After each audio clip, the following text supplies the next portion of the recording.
இன்னைக்கு நான் ஒரு வீடியோ ஷேர் பண்ணியிருந்தேன் உங்க கூட. ஒரு ஆட்டுக்குட்டி வந்து ஒரு நாய் கடிச்சு இறந்தத பத்தி.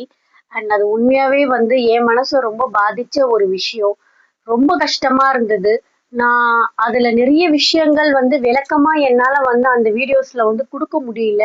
ஏன்னா, அத பார்க்கும்போது அந்த ஆட்டுக்குட்டியோட சொந்தக்காரங்களுக்கு வந்து ரொம்ப கஷ்டமா இருக்கும். நம்ம நிறைய விஷயங்கள வந்து நம்ம ஓப்பனா நம்ம சொல்லும்போது அவங்க அவங்க ஒருவேளை அத பார்க்குறப்ப அவங்க மனசளவுல அவங்களுக்கு ஏதாச்சும் பாதிப்பு ஏற்படுத்துமோ அப்படின்னு எனக்கு தோணிச்சு. அதனால தான் என்னால வந்து ரொம்ப கிளியரா வந்து நிறைய விஷயங்கள் அந்த வீடியோல எடுத்து உங்ககிட்ட காட்ட முடியல.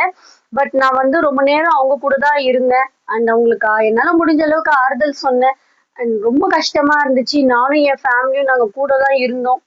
ஏன்னா ஒரு உயிர்ன்றது வந்து எல்லாருக்குமே வந்து பெரிய விஷயம்தான் இல்ல. அது ஒரு ஜீவராசியா இருக்கட்டும், ஒரு மனுஷங்களா இருக்கட்டும், உயிர்ன்றது உயிர் தான். அவங்க வந்து அந்த ஆட்டுக்குட்டிய வந்து அவங்களோட சொந்த குழந்தை மாதிரி வந்து அவங்க அத வளர்த்துட்டு இருந்தாங்க. ஸோ சடனா வந்து ஒரு நாய் அந்த மாதிரி கடிச்சு அவங்க அப்ப பார்த்துட்டு போயிருக்காங்க நல்லா இருக்குன்னு சொல்லி. ஈவன் நான் வந்து பார்த்தேன் காலையில விளையாடிட்டு இருந்தது. சடனா அந்த மாதிரி ஆனத வந்து இங்க யாராலயுமே அக்செப்ட் பண்ண முடியல. கண்டிப்பா வீடியோ பார்த்த உங்களுக்கே வந்து மனசுல ரொம்ப கஷ்டத்த ஏற்படுத்தியிருக்கும் எனக்கு தெரியும். இருந்தாலும் நான் வந்து நெகட்டிவிட்டியான ஒரு விஷயம், அதாவது மனச பாதிக்கிற மாரி ஒரு விஷயங்கள ஷேர் பண்ணக்கூடாதுன்னு தான் எப்பவுமே யோசிப்பேன். ஆனா அந்த வீடியோ வந்து நான் ஷேர் பண்ணதுக்கான ரீசன் என்னன்னா, ஒரு அவேர்னஸ்க்காக தான் நான் வந்து பண்றேன். நான் ஒவ்வொரு வீடியோவும் நான் ஒரு பதிவிடுறேன்னா, கண்டிப்பா அதனால யாருக்காச்சும் பயன்படணும் அப்படின்ற நோக்கம் தான் எனக்கு. என்னோட என்னோட ஃபேமிலி நீங்க உங்களுக்கு நான் எப்பவுமே ட்ரூ அண்ட் ஹானஸ்டா இருக்கணும். உங்களுக்கு நல்லத மட்டும் தான் குடுக்கணும். நல்லத மட்டும் தான் நான் வந்து உங்ககிட்ட நான் பகிர்ந்துக்கணும் அப்படின்றது தான் என்னோட நோக்கம். அண்ட் நான் அது எதனால அவேர்னஸ்ன்னு பாத்தீங்கன்னா, என்னால அந்த வீடியோல கிளியரா சொல்ல முடியல. இன்னைக்கு நிறைய பேர் நம்மள நாய் வளர்க்குறோம். நாய்களும் பாவம் தான். நான் நாய்களுக்கு அகைன்ஸ்டா பேசுறவ கிடையாது. அதுவும் ஒரு ஜீவராசி தான். ஆனா, அந்த நாய்களுக்கு வந்து அதனோட தன்மை அது அப்படி. அதுக்கு கோவம் வந்தாலோ, இல்ல அதுக்கு ஒரு இரிட்டேட்டிங்கோ, இல்ல ஏதோ ஒண்ணுன்னா, அது அந்த மாதிரி ஒரு செயல் செய்யுது. சோ நம்ம தெரு நாய்க்கள் பத்தி நான் அதுக்குள்ள நான் போல. ஏன்னா அது வந்து கவர்மெண்ட் தான் அத பார்க்கணும். எனக்கு அத பத்தி ஐடியாவும் இல்ல. அத பத்தி எனக்கு தெரியலங்க. தெரியாத விஷயத்த பத்தி நான் பேசக்கூடாது. கண்டிப்பா அது வந்து கவர்மெண்ட் வந்து கண்டிப்பா ஏதாச்சும் ஒரு விஷயங்கள் அதுக்காக பண்ணணும். பண்ணுவாங்கன்னு நான் நம்புறேன். பட் ஆனா நம்ம வீட்ல வளர்க்குற நாய்களுக்கு வந்து நம்ம தான் பொறுப்பு. ஈவன் என்கிட்டயும் வந்து ஒரு நாய் இருக்கு. நானும் வந்து ஒரு ஸ்ட்ரீட் டாக் தான் வந்து எடுத்து வளர்க்குறேன். அதுவும் வந்து ஒரு ப்ளூ கிராஸ்க்கு போயிட்டு எனக்கு டக்குன்னு பிடிச்சிருந்தது. அந்த நாய் நான் அங்கிருந்து கொண்டு வந்து நான் வளர்த்துட்டு இருக்கேன். என்கிட்ட ஒரு 5 இயர்ஸா அந்த டாக் என் கூட தான் இருக்கு. என்னோட டாக வந்து நான் எப்பவுமே ரொம்ப சேஃப்டியா பார்த்துப்பேன். ஏன்னா எனக்கு வந்து இந்த கொஞ்ச நாளா தான் வந்து இந்த நாய்களோட இஷ்யூ வந்து அதிகமா நம்ம பார்த்துட்டு இருக்கோம். ஆனா நான் அதுக்கு முன்னாடியே வந்து எனக்கு ரொம்ப பயமா இருக்கும்.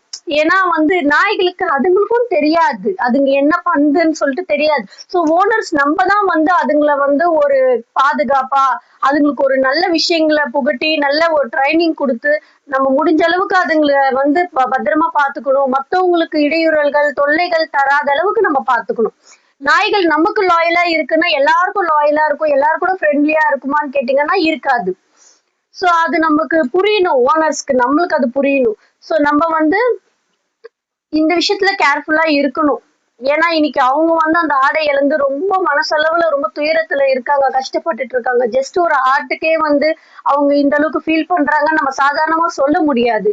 இல்ல இதே மாதிரிதான் நிறைய பேரும் நாய்களால பாதிக்கப்படுறாங்க. கண்டிப்பா இது அதுக்கு பின்னாடி ஏதோ ஒரு ரீசன்ஸ் இருக்கும். எங்கேயோ ஒரு மிஸ்டேக்ஸ் இருக்கும். சோ நம்ம முடிஞ்ச அளவுக்கு நம்ம எல்லாத்தையும் சரி பண்ண முடியலனாலும் நம்ம வீட்டுல நம்ம வளர்க்குறோமா ஒரு நாய் அதை நம்ம சேஃப்டியா பாத்துக்கலாங்க.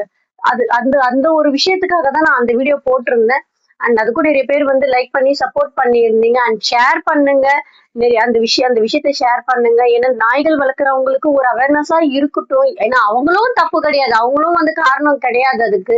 நாயும் காரணம் சொல்ல முடியாது. அவங்களையும் யாரையுமே இந்த விஷயத்துல காரணம் சொல்ல முடியாது. ஒரு சுச்சுவேஷன்ல சில சந்தர்ப்பங்கள்ல ஏற்படுற ஒரு விஷயமா அது மாறிடுது. சோ அதனால நம்ம முன்னாடியே வந்து ப்ரிப்பேரா இருந்துகிட்டு நம்ம நாய் வெளியே போக விடாம, இல்ல நம்ம நாய் அக்ரெசிவ் ஆகுதா அதுக்கு உடனே அதுக்கு ஒரு ட்ரீட்மெண்ட்டோ இல்ல டாக்டர் கிட்ட காட்டி ஏன் அது அக்ரெசிவ் ஆகுது, ஏன் அது அந்த மாதிரி இருக்கிறதெல்லாம் நம்ம கொஞ்சம் கவனிச்சுக்கிட்டே இருக்கணும். அது நம்ம எல்லாருடைய பொறுப்புங்க. கண்டிப்பா நான் சொல்றேன் இந்த விஷயம் உங்களை யாரையும் ஹர்ட் பண்ணியிருக்காது. முக்கியமா டாக் லவர்ஸ ஹர்ட் பண்ணியிருக்காதுன்னு நான் நினைக்கிறேன். அப்படி ஏதாவது இருந்தா ஐம் சோ சாரி. ஏன்னா நானும் வந்து நாய் வளர்க்குறேன் தான். ஸோ இது எனக்கும் நான் எனக்கு நானே சொல்லிக்கிற ஒரு விஷயம் தான் இது.